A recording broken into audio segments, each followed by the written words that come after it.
Grace, mercy, and peace be multiplied unto you from our risen Lord and Savior Jesus Christ. Amen. Let's share the text that's printed for us this morning in our bulletin. So, because Jesus was healing these things on the Sabbath, the Jewish leaders began to persecute him. In his defense, Jesus said to them, "My Father is always at his work to this very day, and I too am working." For this reason they tried all the more to kill him. Not only was he breaking the Sabbath, but it was even calling God his own Father, making himself equal with God. We'd like for you to take out the Bibles that are in the pew there somewhere and then just sort of place your bulletin at John chapter 5, because there's going to be a little bit more to talk about today than just the gospel lesson that's printed on the back of your bulletin. So go to John 5 and just stick your bulletin there. We'll be there in a few minutes. Several years ago, my wife and I replaced our wooden shake shingles on the roof of our home. I mean, the old wooden shakes really looked nice, but they were not very fire retardant. Our new replacement shingles look nice, and they come with a 50-year warranty. I don't know that I'll see that, but someone will enjoy those shingles 50 years from now. Now, we all know that things need to be replaced from time to time. A new toaster, a newer television, a cell phone, car. This replacement idea is exactly why John tells us that Jesus healed people on the Sabbath. Jesus was replacing Jewish rules because the Jewish people thought by keeping the rules, that's how they earned entrance into heaven. And Jesus is replacing their rules with himself. He said, "I am the way, I am the truth, I am the life. And no one comes into the Father's presence except through me." Now, at first reading, this story in John chapter 5 is a wonderful story. It brings us this issue of replacement to the surface. Jesus had come to Jerusalem during one of the yearly festivals. Thousands of pilgrims were there from all over the world. And while he was there, he paid a little visit to a place called Bethesda, a house of mercy. It was a pool near the sheep gate in the northeastern section of the city. 5 colonnades or porches were built by the pool. As one writer put it, it was the Jewish lords of the day. Because the Jews believed that an angel would come down and periodically stir the waters. The first person to enter the water after it had been stirred would be cured of his or her disease. So hundreds of sick and infirm people gathered around the pool, waiting and hoping for the water to be stirred. On one day, Jesus simply passes by. And while he was there, he met a man who had been an invalid for 38 years. When he found out how long the man had been paralyzed, so obviously there was a little bit of a conversation happening, he asked one question. "Do you want to be well?" Well, on the surface, it seems like a very bizarre question. I mean, why else would the man be there? I mean, of course he wanted to be well. Was Jesus insulting him? His intelligence? No, but he was asking a very serious question. He's asking because it was entirely possible that the man did not want to get well. The man answers this way, though. "Do I want to be healed? That's a crazy question. That's why I'm here. Don't you understand? There is a problem. Every time the water is stirred, somebody else beats me to the water. I'm never able to get in the pool first. But it's not my fault. I don't have anyone to put me in the pool." Jesus said, "Do you really want to be healed? Because your life will change." Jesus is asking, do you really want to be changed? If the answer is yes, then miracles can take place. If the answer is no, then even Jesus can't help you. Change is scary. It takes a lot of faith to truly want Jesus to change you. Because sometimes, honestly, it's easier to stay the way we are. Just ask anyone who attends AA. Or here at Redeemer, we have at least 10 AA groups that meet every week, every evening. It is scary to change. Ask anyone who attends Celebrate Recovery. Because every day you have to get up and say, every day, today I will. Today I will. Jesus said, if I make you well, you can't be a beggar anymore. If I make you well, you can't use your illness to get special treatment at home.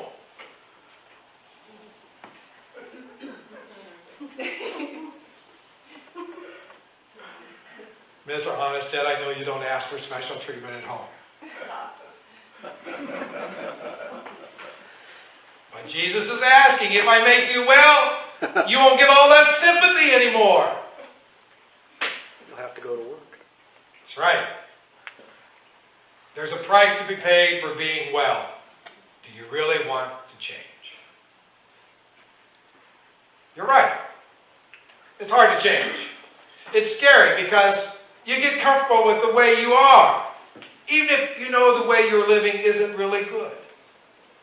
But there is much more to the story. And so I asked myself, there's a lot of people around that pool. Why didn't Jesus heal everyone? We know that in Matthew tells us that hundreds and thousands of people came to Jesus and he healed them all day long. And now he's only healing one man. Maybe that tells us something about why we need doctors today, because, we need to be healed from certain things, and not everything all of us will be healed from our illnesses. Or maybe there's something more. Why is John telling me about this particular paralyzed man at the pool? John only has 3 healings in his entire gospel. Jesus heals hundreds, so why is he only telling 3 in the Gospel of John? There's the royal official in Capernaum in chapter 4. So if you have your Bible open, you can take a quick look at that. It's a royal official. That means he's a Gentile. He's Jewish. He's not Jewish. He's maybe a Gentile. And Jesus heals his son. The second one is this man at the pool of Bethesda in Jerusalem. And finally in chapter 9, a man who was born blind. 2 of the healings happened on the Sabbath. So by now, either because of your attendance at Bible class or from hearing other sermons, you know that the Jews were deeply serious about keeping the 10 Commandments. So much so that they developed another 613 rules that helped them keep the 10 Commandments. They believed, really, I think like many Americans, that keeping the rules earned you points with God. And maybe helped you get into heaven. So that's why when we go to so many funerals, we hear words like this. He was such a good man. Which translated means he kept the commandments better than most. Or as best he could. And that should be enough to get one into heaven. Well, no. God is a judge of humanity and he requires perfection. The Jews in the first century wanted everyone to keep the Sabbath rules for 2 Sabbaths because if they did, then the Messiah would come. Even though it was a Sabbath day, designated for worship and rest, Jesus decided that this man was more important and he needed to be healed. He's tired of the suffering after 38 years. So in less time than it takes to tell you the story, Jesus commanded the invalid to get up, pick up his mat, pick up that bed, and walk. So without hesitation, without physical or occupational therapy, without years of remedial exercises at the hospital, the man got up and walked down the street with his light little bed tucked under his arm. Well, actually, I don't know if it was light and little, but I do know that he carried it. And when some of the super religious types saw what this ex-invalid was doing, they went ballistic. They said, "What are you doing? It's the Sabbath. What are you doing? It's work. Our laws forbid you from carrying your mat on the Sabbath." Well, there's more to the story. Take out your Bibles now and go to John chapter 5.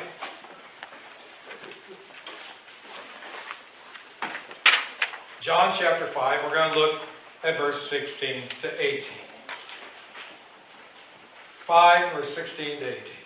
So because Jesus was doing these things on the Sabbath, the Jews persecuted him. Jesus said to them, "My Father is always at his work to this very day, and I too am working." For this reason, the Jews tried all the harder to kill him. Not only was he breaking the Sabbath, but he was calling God his own Father, making himself equal with God. There it is. This is a year before his crucifixion. They already knew he was making himself equal to God. Well, let's go back to our story. It's true that God wants mankind to rest on the Sabbath. God rested on the seventh day after the creation. God knows that we human beings were created for a day of rest. A day of rest from the stress of life and work and politics. The day of rest was created for us, and Jesus reminds them and us that God is always at work in your human history. He's always at work in your human story. He's always at work in our world. And intuitively, we know that God is always active in human history. But sometimes we only realize it when we stop and, look back over our shoulder. God doesn't take a day off. We are to set aside a day each week to join in community for worship. A day of worship. It is a way to remember that Jesus himself rose from the grave on Sunday, the day after the Jewish Sabbath. So when Jesus heals the son of the non-Jewish royal in Capernaum, his message is clear. God loves all people, Gentiles as well as Jews. And God's blessings are for everyone, no matter their ethnicity. Jesus is replacing the Jewish ownership of God's grace. They wanted it just for themselves. In chapter 5, Jesus is replacing the Jewish 613 plus commandments as a way to earn God's love and faith in Jesus. Let's read on. John chapter 5, verse 24.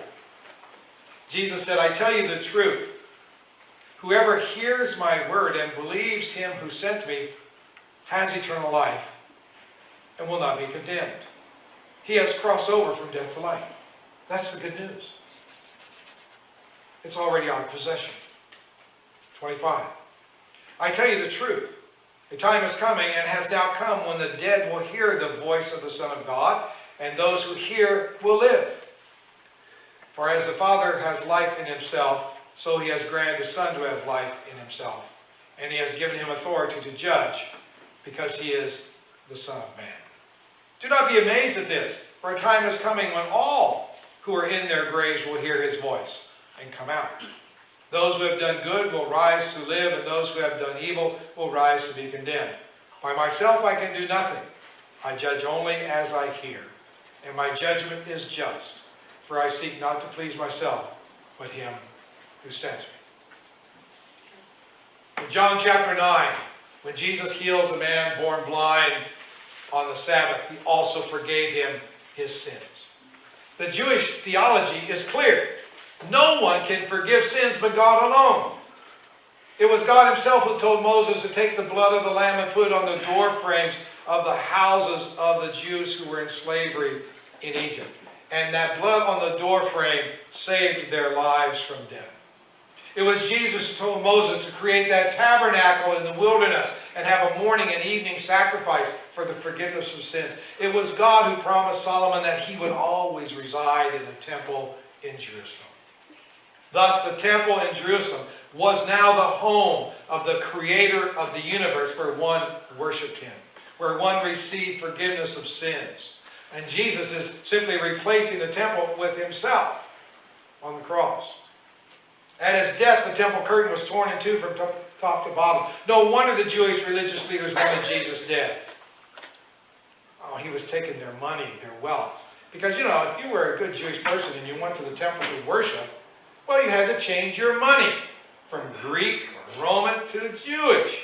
And there was always a little fee. And the Pharisees always ran the money back. Oh, if you wanted to give a sacrifice of a perfect lamb, being a good person, you had to buy a perfect lamb. Well, who checked off that it was a perfect lamb? The Pharisees who owned the flock. And if you were like Mary and Joseph and you were poor, but you wanted to worship God and thank him for the gift of a son, you would go buy a pigeon or a dove. Well, where would you get the pigeon or dove and know it was good? Well, you had to go to the aviary where they were. It was owned by the Pharisees. He's destroying their world. He's making himself equal to God. No wonder they wanted him dead. Throughout his lifetime, Jesus kept the commandments that you and I have broken. He resisted the temptations that we give into. He carried all of our broken commandments on his shoulders, and he was punished for us. God made him our substitute. Now I know there's some big basketball games coming along. And I always love to watch the substitute come out and make that final shot that wins the game with 1 second left, and everybody's cheering the substitute. Well, Jesus is our substitute. He took our place on the cross. Or if you go to the hospital for surgery and you have to have a blood transfusion, it is the blood of somebody else who saves your life. It is the blood of Jesus on the cross. That transfusion, the promise of God, gives each believer forgiveness and peace with God before the righteous judge of eternity. See, God has a story. It began with Adam and Eve who needed to be rescued from death. I mean, think all the great stories. Have someone who's in distress and needs to be rescued. This invalid at the pool of Bethesda was in distress. Adam and Eve, you and me, our broken commandments ruin our families. Our broken commandments ruin our friendships, our marriages. Ask anyone who's in AA or gone through other events. Broken commandments sometimes will ruin and destroy our career.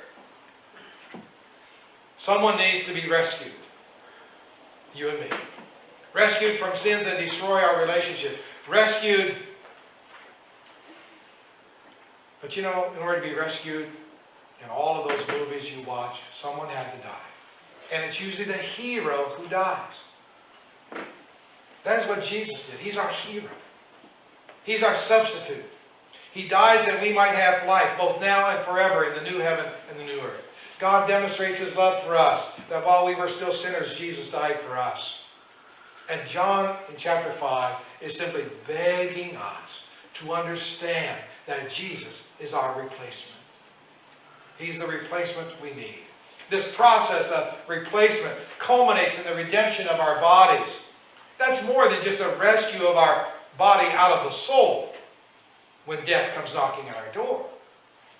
It is more than the promise of Jesus or the thief on the cross. Today you'll be with me in paradise. It's more. When Jesus rose from that stone-sealed tomb on that first Easter morning, it was with a glorified, resurrected body and soul. Faith in Jesus means more than sins forgiven, as important as that is for us today. Faith in Jesus means more than broken ethics forgotten and erased.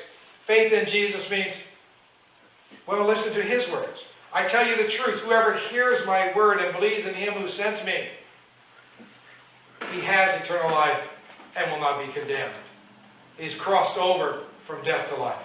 I tell you the truth, the time is coming when the dead will hear the voice of the Son of God, and those who hear it will live. Based on these words of Jesus and his resurrection, the Apostle Paul can write, our citizenship is in heaven, and we eagerly wait a Savior from our Lord Jesus Christ, who will change our bodies to be fashioned like his glorious resurrected body. That's the ultimate replacement.